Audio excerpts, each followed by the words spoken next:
वक्रतुण्ड महाकाय कोटिसूर्यसम्प्रभ निर्विघ्नं कुरु मे देव सर्वकार्येषु सर्वदा।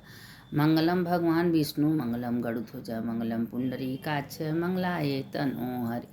अच्युतं केशवं राम नारायणं कृष्ण दामोदरं वासुदेवं हरिं श्रीधरं माधवं गोपिका वल्लभं जानकी नायकं रामचन्द्रं भजेऽहम्। विशेषं माधवं ढूंढीरन पहाड़ी च भैरवे वंदे काशी गुहां गंगा भवानी मणिकर्णिका। देखिए, अभी कार्तिक महीना चल रहा है। कार्तिक महीना में हम कथा कहानी सब भेज रहे हैं। आप लोग प्रेम से अच्छे से सुनिए। सुनने का बहुत बड़ा महत्व होता है। बार बार कहते बिना सत्संग विवेक न होई, राम कृपा बिना सुलभ। एक घड़ी आधे में पुण्य। एक घड़ी का कथा सुनने का बहुत बड़ा महत्व। देखिए, हाथी शेर का मुक्ति हो गया, तो क्या हम लोग सुनेंगे मन लगा के तो भगवान मुक्ति नहीं करेंगे? जरूर सुनिए। पहले तुलसी जी का, आंवला, पीपल सबका सुन लीजिए, उसके बाद कथा डालते हैं। अब देखिए कि एक ब्राह्मण थे, बहुत गरीब थे।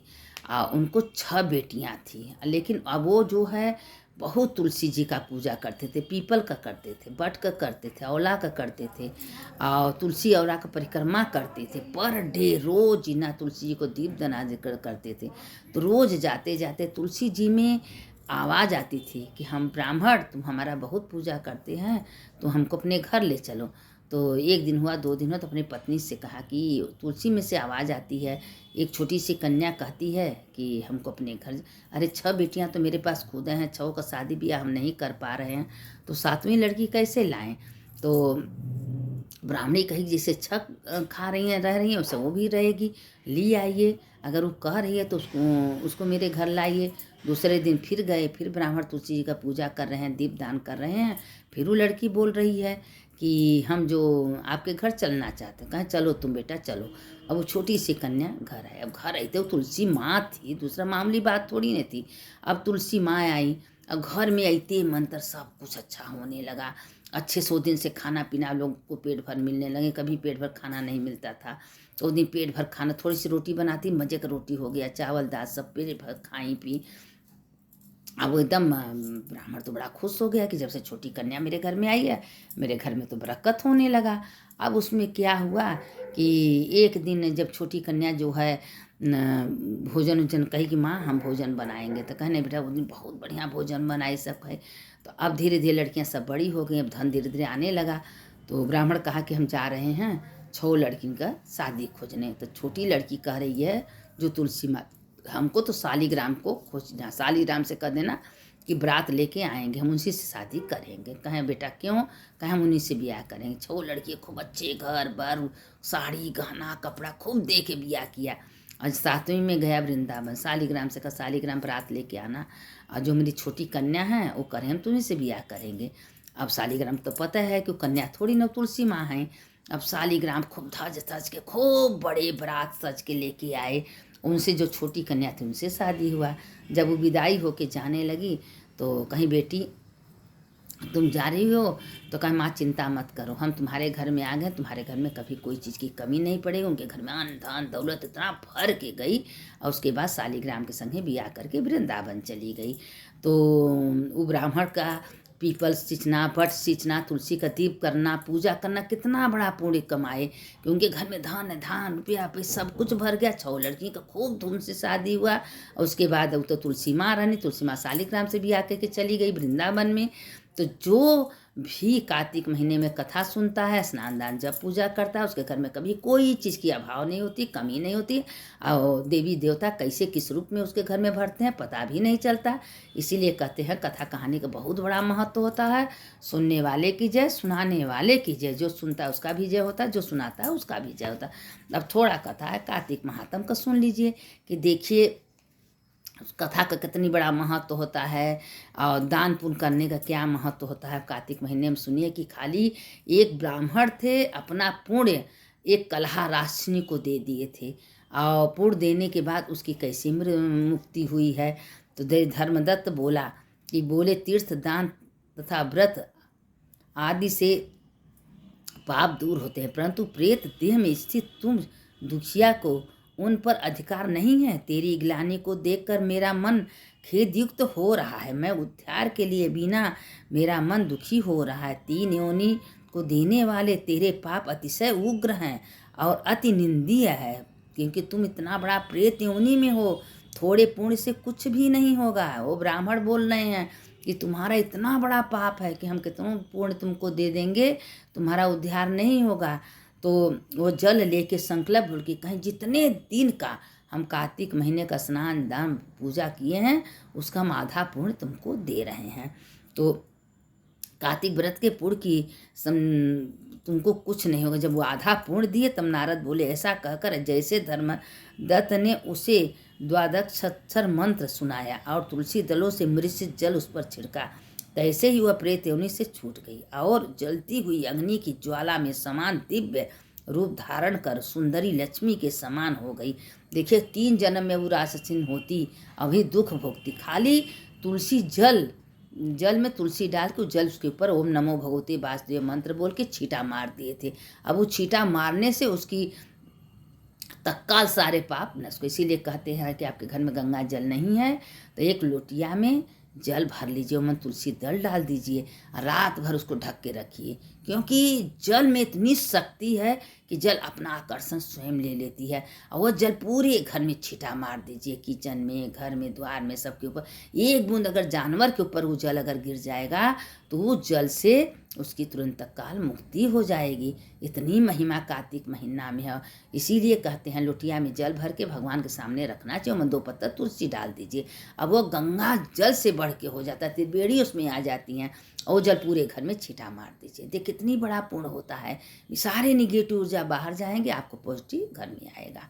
देखिए सब करने से अच्छा होता है। शाम को थोड़ा सा कपूर 2 ठे लौंग ना के पूरे घर में आरती कर दीजिए। देखिए कैसे लक्ष्मी माता दौड़ी दौड़ी चली आती हैं। आपको बुलाने की ज़रूरत नहीं पड़ेगा, स्वयं आ जाएंगी। ये सब करने से पुण्य होता है।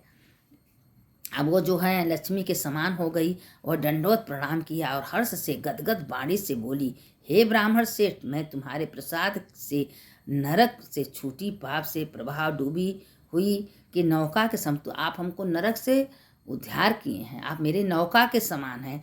वो इतना ज़्यादा खुश हो के प्रकाशमान हो के ब्राह्मण को आशीर्वाद दे रही है। देखा उस कलहा ने, उसका नाम था कलहा, कलहान को पूर्णशील और सुशील नाम के द्वारपालों ने उत्तम विमान में बैठाया। द्वारपाल ने विमान पर बैठा के स्वर्ग लोक को ले गए, खाली ब्राह्मण को कार्तिक महीने का पुण्य देने से। विमान को धर्मदत्त ने विस्मित सहित देखा और उन गणों को विष्णु का रूप मानकर पृथ्वी पर दंडवत प्रणाम किया। पूर्णशील तथा सुशील नामक दोनों विष्णु के गणों ने प्रणाम करते हुए ब्राह्मण को उठा के उसको प्रशंसा की और धर्मयुक्त वचन बोले। गण बोले, हे द्विजश्रेष्ठ, तुम बहुत अच्छे हो और विष्णु की भक्ति में सदा रत रहते हो। तुम दोनों पर दया करने वाले, धर्मज्ञ और सदा विष्णु के व्रत में तत्पर रहते हैं। बालकपन से आज तक तुमने जो कार्तिक का व्रत किया था उसका आधा फल देने से कलहा के 100 जन्मों के संचित पाप नाश प्राप्त हो गया। इसमें पूर्व जन्म के पाप को स्नान ही से दूर हो गए और हरि का जागरण आदि जो तुमने किया उसके फल से यह विमान आया है। साधो, यह नाम नाना प्रकार के भोगों से युक्त वैकुंठ को जा रही है। जो कार्तिक में तुमने दीपदान किया उसके पुण्य से उसे यह तेज रूप प्राप्त हो। इसे कार्तिक महीने में दीपदान का बहुत महिमा है। इसीलिए कहते हैं आप रोज दीपदान करिए। नहीं हो सके तो एक बार जीवन में पंचगंगा कहीं अच्छे स्थान पर अच्छे नदी में 1.25 लाख बत्ती जला दीजिए, आपके खाता में लिखा जाएगा।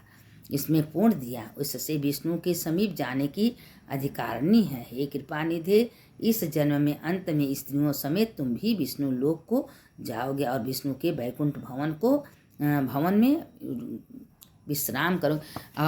वो कलहा कौन थी? वही कैकेयी थी।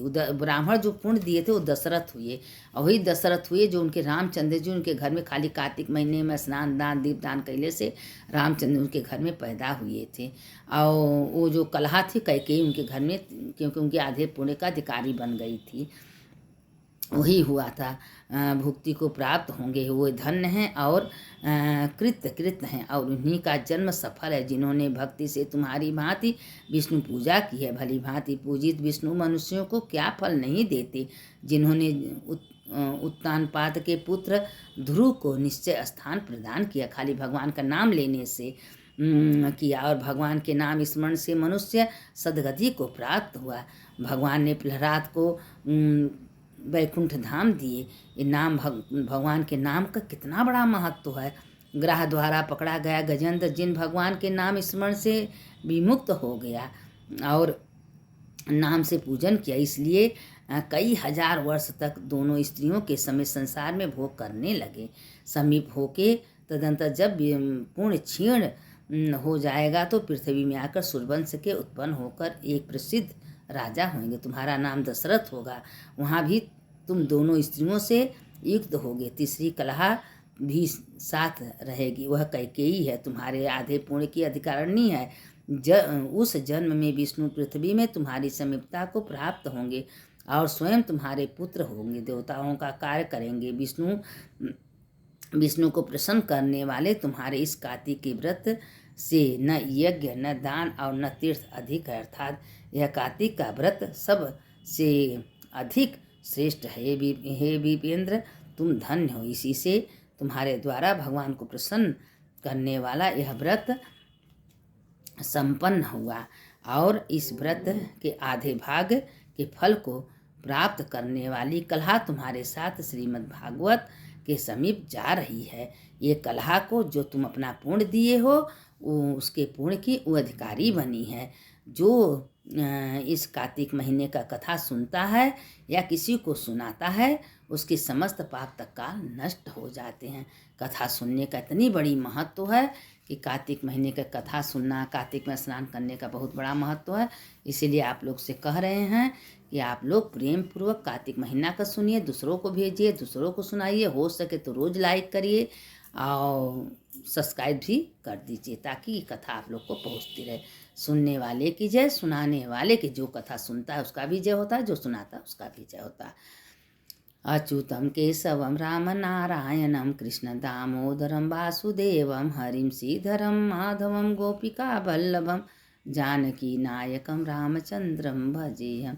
रामा कृष्णा वासुदेव भक्ति मुक्तिदायकम, रामा कृष्णा वासुदेव भक्ति मुक्तिदायकम। सुनने वाले की जय, सुनाने वाले की जय। जैसे भगवान ने दिए उसको पुण्य, इसे सबको दे। सुनने वाले की भी दो, सुनाने वाले के दो। देखिए कथा उथा सुनने का पुण्य कम नहीं है, इसीलिए कहते हैं आप लोग इसको सुनिए, दूसरों को सुनाइए।